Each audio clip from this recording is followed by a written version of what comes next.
Hello, my name is Carlos McWhorter, and today I'm going to talk about the 9 things that you have to have in your financial plan in order to have the lifestyle that you desire. So today is episode 7 of the Roadmap to Wealth podcast. So let's get into it. So when it comes to financial planning, the whole point of the financial plan is for you to plan out your personal life. There's no one size fits all. I don't care what anybody says. There's no one size or one plan fits all. It's about you, your tendencies, your goals, your future, your desires, how you want to live your personal lifestyle. That's what the financial plan is for, and that's what it's about. But many people don't understand how to put a plan together, and they fail to either include the proper things into their plan, or they just don't think all the way through the things that they need to think about. So that's the point of this podcast here, to go through those 9 things and discuss how you need to look at them and how you need to think about them. So you need a financial plan because a plan is going to help you become more successful. A written plan even helps you even more, because with a written plan, research shows that you are 42% more likely to be successful in reaching your goals once the plan is written. When it's written, there's more clarity. There's something to reference. You see it. It adds a level of accountability and communication that you need to execute the plan. So we're going to talk about those 9 things that you need to consider. So, of course, number 1 is the more obvious one. It's retirement. You need to think about retirement. Now, you need to think about a few things. Number 1, you need to think about when you desire to retire. So do you want to retire early? Do you want to retire around the typical age? Or do you plan on working a little bit longer just because you don't want to sit around? Maybe you just enjoy your job, so you want to stay on it for a little bit longer, or even work a few more years to increase the amount of Social Security that you're going to get. What are your plans around that? And of course, the reason is, if you're going to plan to retire early, you need to invest more than the typical person. You need to make sure you're allocating more to your investment accounts, putting more money away to satisfy that early retirement. And sometimes you don't actually understand or know the age. So at 41, I might not know exactly when I want to retire, but I can know whether that's going to be early, on time, or late based on my preferences. So you at least need to know that. Now, that said, you have to think about a few things concerning retirement. Number 1, you have to think about not just getting to retirement, but surviving it. You need to plan and make sure you have enough finances to cover healthcare costs, medical costs, and discover your lifestyle. How much do you want to travel? How involved do you plan on being as far as maybe giving to family members? Like how do you want to live? How do you want your retirement to look? Where do you want to live?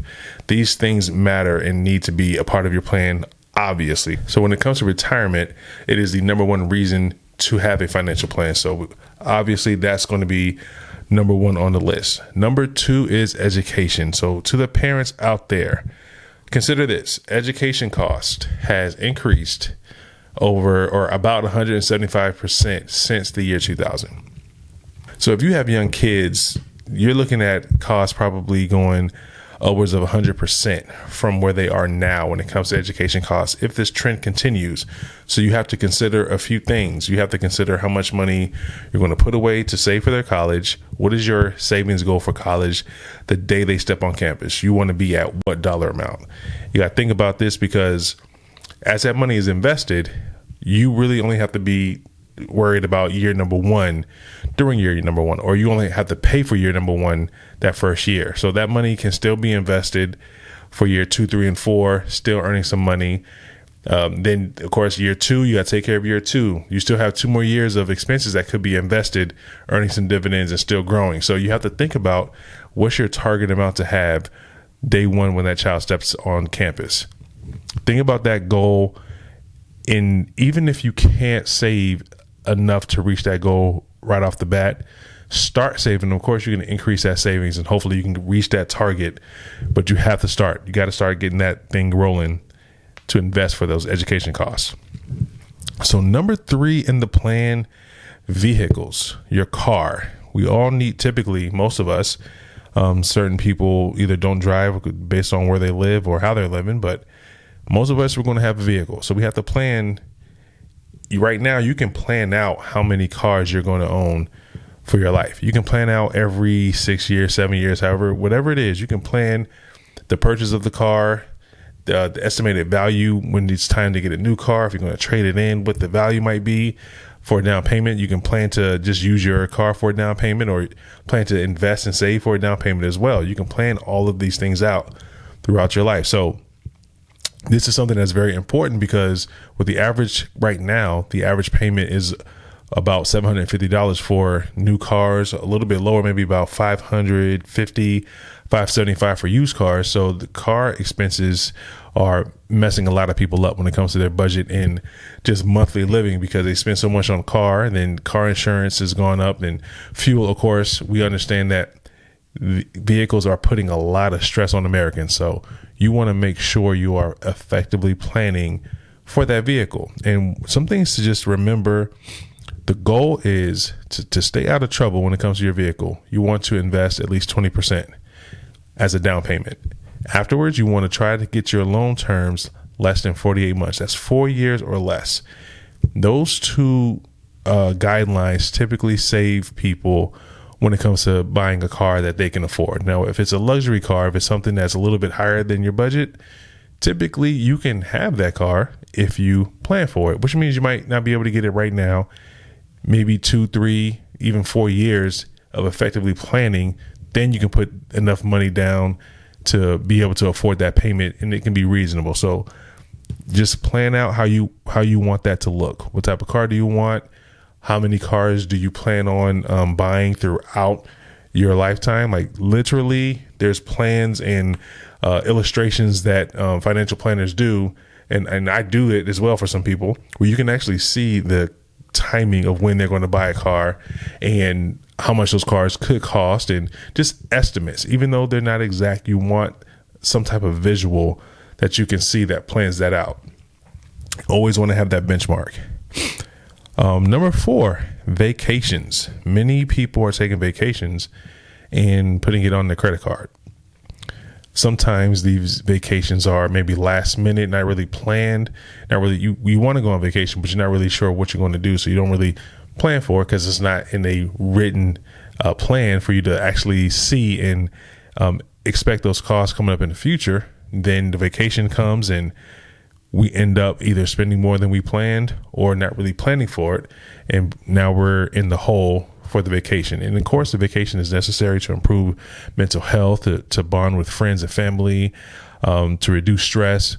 It's necessary to have these vacations, but simply put it in your plan. So with my philosophy, I don't think there's so much that you have to just deny yourself for. You can pretty much have what you want as long as it's within your plan. You just have to potentially not have as much as you want, but you can still have those experiences.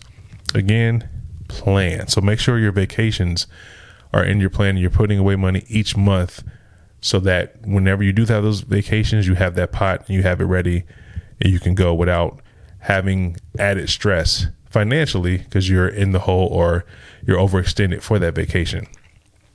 So an example would be, you want to take 2 vacations per year. One will be international, one will be domestic. You kind of average out what those costs are going to be. Now you know what your monthly allocation to that vacation fund is going to look like. Plain and simple. Just figure that out, put something together. Now, always remember, when it comes to this financial plan, it's a guideline for the most part. You want to make sure there's some room for variance, because things do pop up, things do happen, and you don't want a plan that's so strict where you can't address your issues and the needs when you have them. So make sure you have something in place, and you can always change. I recommend looking at your plan at least once per year and making the necessary changes and going from there. So number 5, we have weddings. So the cost of weddings are ranging between $14,000 to $49,000.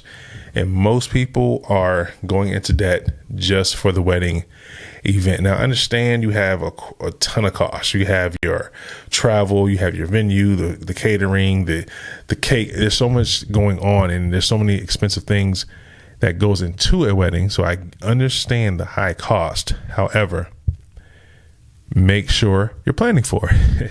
I'm not going to say don't do it. You know what I mean? Like, I'm not going to say I may recommend that you don't spend as $50,000 for it. At the same time, I kind of get it. People want to do what they want to do. They want to spend what they want to spend for that special day.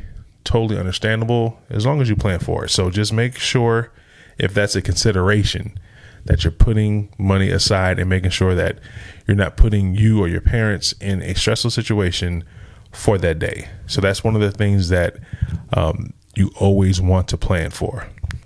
Now, number 6, we have properties. Now, we have 5 categories here when you're thinking about the properties you may want to own now or in the future. So, of course, you have your primary residence as number 1. Then you may have to consider investment properties and down payments for that and how you're going to finance those properties. Then you may want a vacation home. That's another one. Do you want a vacation home in retirement, or when do you plan on acquiring that vacation home, and the estimated cost of that based on where that vacation home is? Any land purchases, and also lastly, home improvements. These are the things that you have to think about when it comes to property. Make sure you're planning on these, because you got kitchens that can cost $30,000 to renovate, and maybe that's something you want to do. Instead of buying a new home, maybe you just want to do some renovations. That still can get pretty pricey, and you want to make sure whatever that long-term fund is for that saving fund is for those home improvements or any land or vacation or investment properties. You want to make sure it's in your plan and you're putting money away for that. Number 7, we have asset purchases. Asset purchases are kind of, lifestyle purchases. Any boats, RVs, jet skis, motorcycles, for people who are into art, got a plan for that. Also the watches and jewelry, certain things that you want, you're into. I really enjoy watches. So if I want to get that Rolex, I'm going to put it in my plan, put a date out in the future, and kind of allocate money towards that, because that's a goal that I want to have. So you always want to think about those things. Like sometimes we see wealthy people with these things, but we just assume they have wealth and they can afford it, so they go and get it. But we never assume that person actually planned to go to auctions at this time in their life and purchase the art and make sure that their money was there, or certain jewelry pieces. We don't really think about that being documented in their financial plan, but a lot of times it is. So that's something that you can do now, even if you can't afford it now. Put it in your plan if you know that's what you want. Put it in front of you, write it down, and plan for it. Another asset purchase you have to think about are businesses. Many people who want a business and want to grow a business, we have an opportunity now with so many baby boomers retiring soon. Lots of businesses are going to be for sale. So this is something that you want to consider. Now, of course, when it comes to these things that are, these businesses that are already cash flowing, there's opportunities for financing there where you may not have to put up enough money or a lot of money to get it. You do want to be in a solid financial position, because you're going to have to qualify to get that money. Sometimes our personal finances are going to be evaluated to make sure we are somebody who can handle this loan, or somebody who can produce some funding ourselves in case the business starts to run into trouble. So this is something you always want to think about. Gifts, number 8. Think about the type of giver you are, the type of person you want to be as far as giving, whether it's charitable giving to certain causes or certain religious organizations, or if you're somebody who likes to buy gifts for your friends for your birthday, or you're a big spender during Christmas, whatever that is, make sure gifting is a part of your plan. You want to consider the gifts that you want to give the people. You don't want to be in a position where somebody's birthday, a good friend or family member, you want to do something, but it's not in the plan. You're trying to figure out what to do. You definitely don't want to get swiped the card because you don't have the cash to fund the gift. So you want to make sure your gifting is considered in your plan. And number 9, the last one, is legacy. Think about the type of assets you want to leave for your family. Now, sometimes it's hard for us to vision these things in the future because they may be so far off as far as thoughts, but we always talk about generational wealth, especially in the Black community. You have to think about money that you are earning, that you're putting away, that you never intend to spend. That's the only way to generate that wealth, is to have cash that you are never going to spend, is going to be invested, and it's something that you're never going to touch because it's going to be a part of your legacy passing on to your family. So you have to think about what that's going to look like. Even if you don't have the amount, you got to have an idea of what that is. And then you can put some dollars down or some amounts down that kind of encompass those ideas as far as something that's in your plan, and make changes as you go. So for instance, you may say, I want to leave some land, or my vacation home that I plan to acquire, I want to leave that behind. Or you may say, I want to leave a dividend portfolio so my family has passive income after I pass away. These are things that can start being part of your plan. And even that dividend income that can start influencing how you're investing, developing that passive income now, allowing that to compound and grow so that it's substantial years down the road. So you want to have an idea of the legacy or the financial legacy that you want to leave behind, so that your plan incorporates that, and you're putting those actions in place now.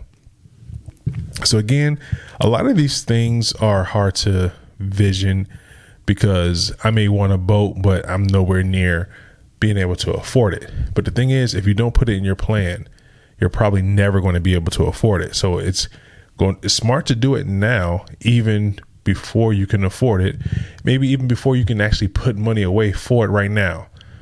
Put it in your plan, put a date, get something going. And a lot of times when we do that, we figure out how to do it. The thing about this financial planning and this wealth, the more you plan, the more you think about it, the more it becomes your desire. And we have a tendency to fulfill the desires that we want, whether that's a material thing that we desire to have. We're going to sacrifice to get that thing if we really desire it.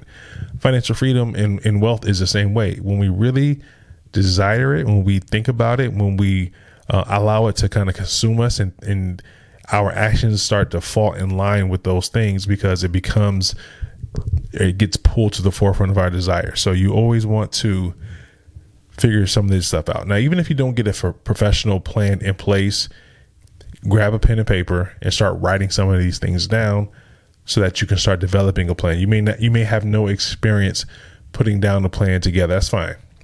No matter what you put down on paper, you can always change it. You can always improve it. Start planning for these things now. So again, just to conclude, the 9 things that you have to have in your financial plan to plan out your desired lifestyle. You need to plan out your retirement, education costs, vehicles throughout your life. How many do you want to own? How often do you want to acquire a new car?